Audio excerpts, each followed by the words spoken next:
আসসালামু আলাইকুম, রমজান মুবারক সবাইকে। কেমন আছো? আশা করছি ভালো আছো। আজকে ফার্স্ট রমজান। তো আমি কালকে মেহেন্দি পরেছিলাম, মানে বোন পরিয়ে দিয়েছে।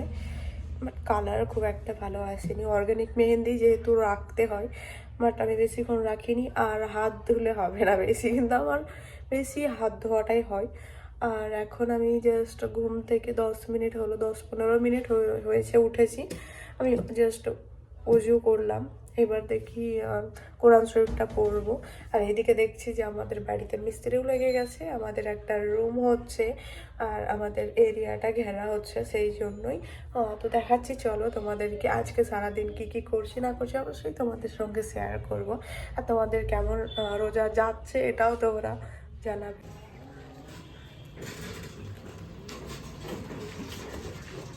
এই যে এখানে আমাদের একটা রুম হবে, আর ওইদিকে পুরো দেওয়াল দেওয়া হবে, একটা প্রাচীর হবে। নিচে থেকে আমি কোরআন শরীফটা নিয়ে আসলাম, ওপরে রাখার কোনো জায়গা নেই। তো এখন আমি কোরআন শরীফ পড়বো একটু। তো যত পারো সকলে অনেক অনেক ইবাদত করো, কারণ রমজান মাস ইবাদতেরই কারণ মাস। আর আমি এবার মানে চিন্তা ভাবনা করেছি, চিন্তা ভাবনা কি, এমনিই দেখো আমাদেরকে রোজা রেখে স্ক্রল করা যাবে না, মানে ইনস্টাগ্রাম বা কিছু। তো আমরা এটাই করতাম টাইম পাস করার জন্য, বাট এবার যত পারবো ইবাদত করব। তো তোমরাও করো। তো এখন আমি পড়ে নিই, তারপর আসছি। জোহরের নামাজ কমপ্লিট আমার। আর মাথায় খুব ব্যথা করছে, মায়ের এরকম ব্যথা করছে। আমি আজকে ভাবলাম, অনেক দিন ধরে একটা নাইটি রেখেছিলাম, অনেক দিন ধরে কেনা ছিল, তো আমি ভাবলাম যে আজকে পরবো আমি ওই নাইটিটা। রোজার জন্যই আমি রেখেছিলাম, বাট খুঁজে পাচ্ছিলাম না। তো সেই পুরনো নাইটি আমাকে পরতে হলো। যাই হোক, দেখাচ্ছি। এই যে এই নাইটিটা তিনজনের তিনটে আছে, ওইদিকে একটা মায়ের আছে, আর অনু পরে নিয়েছে বোন। আর এটা হচ্ছে আমার, এটা আমি পরে পরবো। বিকেলে ভাবছি যে একটা চুড়িদার পরবো।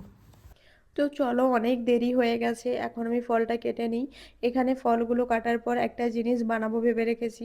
আমি ভাবলাম যে আজকে ফার্স্ট রোজা, একটু মানে ফার্স্ট দিন বুঝতে পারছো, একটু লো লাগছিলো, তো আমি ভাবলাম কিছু বানাবো না। তো আমার বোন না একটু এগুলো ভাজা পোড়া এগুলো খেতে খুব পছন্দ করে, তো সেই জন্য আমি ওর জন্যই বেশিরভাগ কিছু বানাই। এখানে আমি সব ফলগুলো কেটে রাখলাম। এখানে ফল তরমুজ ছিল, কলা ছিল, খেজুর, তারপরে মুসাম্বি, আপেল, এগুলোই ছিল ফলের মধ্যে। আর হচ্ছে এখানে বানিয়েছিলাম ফ্রেঞ্চ ফ্রাই বলতে পারো। ফ্রেঞ্চ ফ্রাই একটু মানে এমনি কাঁচা আলু দিয়ে হয়, কিন্তু এটা অন্যরকম একটা ছিল। কিন্তু আমি তোমাদের সঙ্গে শেয়ার করতে পারিনি রেসিপিটা, কারণ অনেক টাইম শর্ট ছিল, বুঝতে পারিনি প্রথম দিন যেহেতু। এখানে বেসিক্যালি আলুটাকে আমি সিদ্ধ করে মানে সব রকম মশলা দিয়ে কর্নফ্লাওয়ার দিয়ে এখানে বিলে নিয়েছি। তারপর পাতলা পাতলা করে হচ্ছে কেটে নিয়ে ফ্রাই করেছি। একবার ট্রাই করতে পারো, এমনি নর্মাল ফ্রেঞ্চ ফ্রাইয়ের থেকে ভীষণ টেস্টি ছিল জিনিসটা। আমি নেক্সট ভিডিওতে নাহলে কোনো একদিন আমি তোমাদের সঙ্গে রেসিপিটা শেয়ার করব। সত্যি মানে এমনি ফ্রেঞ্চ ফ্রাই আমার অতটা খাস লাগেনি, বাট এটা ক্রাঞ্চি হয়েছিল, খুব সুন্দর হয়েছিল। আর ব্যাপার হচ্ছে রোজার দিনে হচ্ছে রমজান মাসে আমাদের একটু পরিপাটি করেই মানে আমার বাড়িতে এরকমভাবে সাজিয়ে গুছিয়েই খাবার পরিবেশন করা হয়, কারণ আমার আব্বা এই জিনিসটাই পছন্দ করেন। নর্মালি দিনে দেখো আমরা নর্মাল ভাবে খাই, কিন্তু আমাদের রমজান মাসে একদম সুন্দর করে সাজিয়ে গুছিয়ে খাওয়াটাই উচিত। তো আলহামদুলিল্লাহ আজকে অনেক কিছু ছিল আমাদের ইফতারে। আল্লাহ যেন সকলের আম, আ, সবার যেমন এরকম জোটে, এটাই বলবো। তো তোমাদের কেমন কাটছে রোজা অবশ্যই কিন্তু জানাতে ভুলবে না। ভিডিওটা ভালো লাগলে লাইক কমেন্ট অ্যান্ড সাবস্ক্রাইব করবে। নেক্সট ভিডিও অবশ্যই জলদি দেব, অনেক লেট হয়ে যায় এই চ্যানেলে ভিডিওটা দেওয়া। আর আমাদের মুড়ি খাওয়ার অভ্যেসটা আছে, সেই জন্য লাস্টে মুড়ি খেয়ে দিনটাকে শেষ করলাম। বাই।